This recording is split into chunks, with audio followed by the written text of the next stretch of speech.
All right, welcome back to your on-campus interviews. I'm your host, Venner. Here with me, I have two DSU women's wrestlers. I'm going to have them introduce themselves, and then we'll get started with a couple questions. Hi, I'm Kiley, Hubby. I'm Makenzie Shaw. All right, so how old are you guys? I'm 21. And I'm 18. 18. Okay, are you guys both like freshmen coming in? I'm a freshman. Freshmen? Sophomore, junior. Sophomore, junior? Yeah. Okay, nice. Where are you guys from? I'm from Washington State. I'm from California. Okay, nice. Can you tell me a little bit about like your wrestling career and what brought you both to DSU? I started wrestling in 4th grade. There was one girl at the club practice, and I kind of just hopped in to be her partner. I've done a lot of national folk style and freestyle tournaments. I wrestled at a JUCO previously, and yeah. Nice. I started wrestling at around 9, and I started because I would watch my brother's practices all the time, and I really liked it. And it took some time to get into it because, you know, girls weren't really into it. But yeah, and I would just do, this is like my first year of freestyle, so it's different. Mm-hmm. Oh, very cool. Let's see. So the duel last week, you guys made history. If you guys weren't aware, DSU hosted the first women's wrestling duel last week, and it went really, really well, I feel like. From my standpoint, and I'm sure from your guys' standpoint, I was pretty pumped about showing up for that. And last semester, I was kind of upset that it was canceled right before, what was it, like finals or something, due to the weather. So I was really happy to hear that you guys were able to get that back. Just kind of like, what was the energy like coming in and seeing all those people? You know, it's just a pretty cool environment, I feel like. Yeah, I hadn't wrestled a duel in quite a while, so having like that many people show up was really cool, and just like the energy and the support from all the different students and athletes was really, really fun. Yeah. Yeah, it's definitely always nervous with all your peers watching you, but like everyone in the crowd was so loud and hyped up with like every little thing that we did, and it set a really good energy. Totally. Yeah, no, totally. With like your first home duel, like what was kind of the preparation going into that? What did Coach Springer have you guys do? Anything special or? Honestly, just practices still. I think we had a few competitions before this, so like getting those matches in before this duel. We've faced Minot a few times already, so yeah, just kept practicing every day, getting extra workouts and stuff like that. Can you guys kind of like run through like how your matches went? Do you want to start first? So yours is a little complicated. Yeah, so mine was the first match, and she like took me down in the beginning, and then I don't exactly remember what happened, but when we started wrestling again, we got to like the edge of the mat, and she if she pushes me out, she get a point. Okay. And so I kind of just like did a last minute throw, and I got 4, and then she like hit her head or something. Oh, okay. So she had the injury default. Gotcha. I pinned my girl first round. I got a takedown, or I got a couple takedowns, and then I ended up just turning her in a pinning combination, and I pinned her pretty early in the match. No, yeah, for sure. I know everybody was kind of getting hyped. I was sitting next to my teammates, and we were going pretty crazy, I will say. I was going to say, like, did the energy, like, during your matches kind of affect how you were performing? Yeah, Sure. as you, like, stand there, like, and you just hear everyone from all sides just be, like, loud and, like, cheering your name and stuff is really, it's, like, a really good feeling. It makes you less nervous. Yeah, I agree. If it's silent in the room, it gets a little awkward, so I like the noise and the cheering for sure. For sure, and I noticed, like, the men's wrestling team there on the other side, they were getting pretty hyped, too. It was, like, they were doing their own kind of, like, coaching stuff with, like, your coaches on the side. It was really cool to see all the support you guys had, for sure. So like when you guys go into like a match or whatnot, what's your approach? Do you have like something that kind of gets you into a different place when you step on the mat, shake that girl's hand and go, or? I just try to keep my mind like pretty like clear and calm, and I try not to like stimulate my mind. Yeah. And I just try to like think through the moves that I want to hit in the match, and like what kind of energy I want to put towards her, and like stuff like that. Yeah. No, yeah, I agree. I think I tend to overthink things a lot, so I try to like keep my mind at ease. I kind of go by myself to warm up, just to get in the right mental state, and just knowing like I put in a lot of work, and that helps with that like easing of the mind, and just kind of just leaving it all on the mat, whether the outcome Totally. No matter what the outcome is. So. Yeah, before our matches, we usually listen to music and just kind of get in our zone. Yeah. Oh, that's great. Okay, so kind of getting into like your practices and like cutting weight. I've always been really curious about like how that goes and like how you're able to maintain that and like still, you know, function from day to day, because that seems super difficult. Like, I'm sure it takes a toll on, you know, physical, your mental too.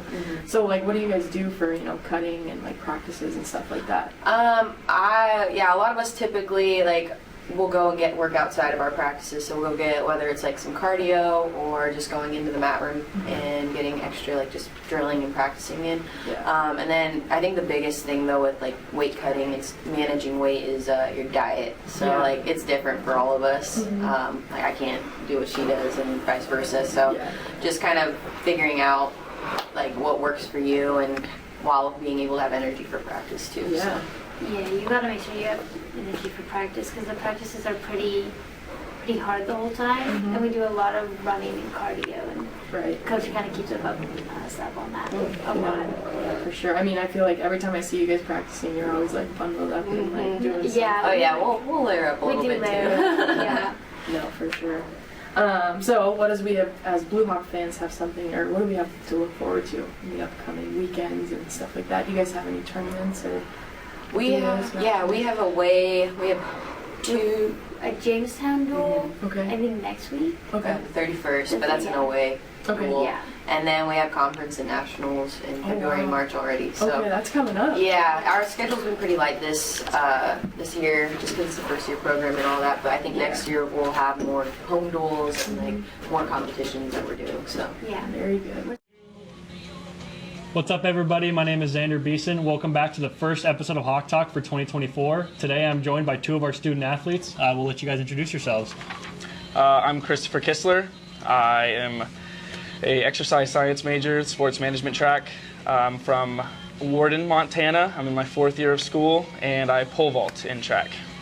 Hi, my name is Kori Nagel, and I am a biology major. I am from Center, North Dakota. I am in my 3rd year of school here at DSU, and I throw on the DSU Track and Field team, so I do shot put, discus, hammer throw, and weight throw. Very nice. Obviously, you guys took two pretty different paths to DSU, so I just want to ask you guys, what brought you here to this wonderful establishment? My brother was already here in DSU, so that was a lot of a pushing factor, and I was able to do 2 sports here, so it's nice to be able to have this small community here, and that was a big reason I came here. Yeah, so I was actually up at Minot State my first year, and my coach Tanner Gust got a job down here at DSU instead my 2nd year, and so I just followed him down here because I wanted to keep him as my coach. So that's kind of how I came up here. All right, before we get into the individual questions, you guys are both obviously track athletes, like you said. I want to ask you guys, which do you prefer, indoor or outdoor season? I prefer the outdoor season. But I think I prefer vaulting indoors better because the conditions are always the same inside, so you don't have to worry about wind or the weather or anything like that. But outdoor season is I think it's a lot more fun. I have a lot more fun doing it. You're not worried about like a strong AC gust inside? Yeah, no. Someone turns the fan up a little too high? I think we should put a fan behind us. It would help us vaulting a lot, carry more speed then. Yeah, that might make sense, yeah. Yeah, that's really hard because I feel like I like little parts of each season. I would say I like indoor shot put better, but I like outdoor just because there's hammer throw and there's discus. Yeah, no, it's really hard to choose which one just because of that. But yeah. That makes sense. Chris, obviously, I don't know if our viewers know, but you're coming off an injury that you sustained in football season last year. You didn't pole vault last year, but you did play football this year. I just want to ask you how excited you are to be back to vaulting. I don't even think I can even begin to explain how excited I am. Like, not vaulting for 2 years and seeing all my friends and all my teammates compete, it gets kind of frustrating not being able to vault and, compete with your friends. So being back, it's going to be so exciting. We'll find out Saturday. Yeah. So love to hear that. Kori had a very successful first year at DSU, qualified for nationals. You were an All-American. What are some of the goals you have for this upcoming year? Yeah, so I actually have my last meet this upcoming weekend since I'm redshirting this year. Okay. So this year will kind of just be a building year for me just because I have some pretty big goals for the following season. So I guess like the goals for my training would be to just get more athletic and more strong and all that type of stuff just to make me a better thrower. Okay. Chris, like I said, you also play football. How do you balance being a multi-sport athlete here at DSU? I really don't think it's as hard as what people, make it out to be. I have football season and I have track season. The only time it really gets kind of hard balancing that is during spring ball when football is in the spring, so in March there, April sometimes. Yeah. So that is still not that hard because I just go from track practice to football practice. Usually they're not at the same time, and if they do overlap, I'll finish with one and then just go right to the other. Okay. So it's still not very hard at all. Okay. Kori, you have more of an off season than Chris does. I feel like as soon as football ends, you're into track season. What does your training look like? What are you trying to do in like the summer or during the fall? Yeah, a lot of workouts. So I took a week break after nationals this last spring, and then throughout the summer I spent about 5 to 6 days a week throwing, and then I had weights and plyos and all that stuff implemented in there as well. And then that same type of routine kind of continued through the fall when all of us are back on campus and everything. So yeah, that's just kind of what it mainly looks like. And I'll just, since I'm not competing, I'll just continue that cycle through. So you'll still practice and everything, but you just won't compete? Yeah, yep. Okay, that makes sense. Question for both of you. What advice would you give to high school athletes who are looking to compete at the college level, whether it's as a multi-sport athlete or just in track or any sport? I would say reach out. Of course coaches recruit and all that, but I feel like if you reach out and you get your name out there too, they're more likely to come recruit you and look for you and stuff. So I feel like just reach out, get your name out there, all that. Yeah, oh, that was good. I would say, it's kind of cliche, but like work hard. Yeah. I know hard work will get you places. Hard work will help you out. It's not cliche, it's true. Hard work gets you everywhere. Yeah. But last question, we asked this to all of our Hawk Talk guests. What does DSU mean to you? I think DSU means family. I am a very outgoing guy, so I have a very good relationship with a lot of the coaches and a lot of the faculty here. I work for Noah, the Dean of Students, as you know, so I meet a lot of people through that too, and I think it's just a very tight-knit, close community, and I love that about DSU. Yeah, you have a pretty cool cousin that goes here too, is what I've heard. He's all right. He's a pretty cool guy. What about you, Kori? Chris stole mine. I would say family. Yeah, it's a great atmosphere to go to school. The sports, the fans, just everything's great about it. So I would say that's what I would. We do have some pretty nice fans. Like For those sure. football games, they get rowdy. I even see a lot of fans at track meets, which is like in high school, we didn't have too many people that would just go out and watch track meets, but the fans here in Dickinson, they eat, sleep, breathe DSU.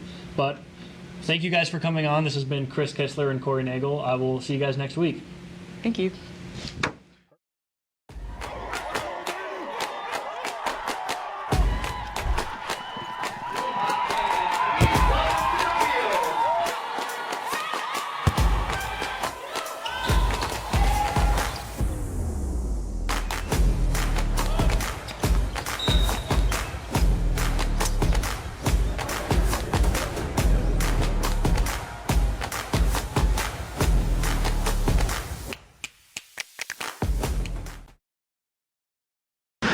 Welcome to the Hawk Talk segment, A Minute with Easton, where we give President Easton 60 seconds to answer a question.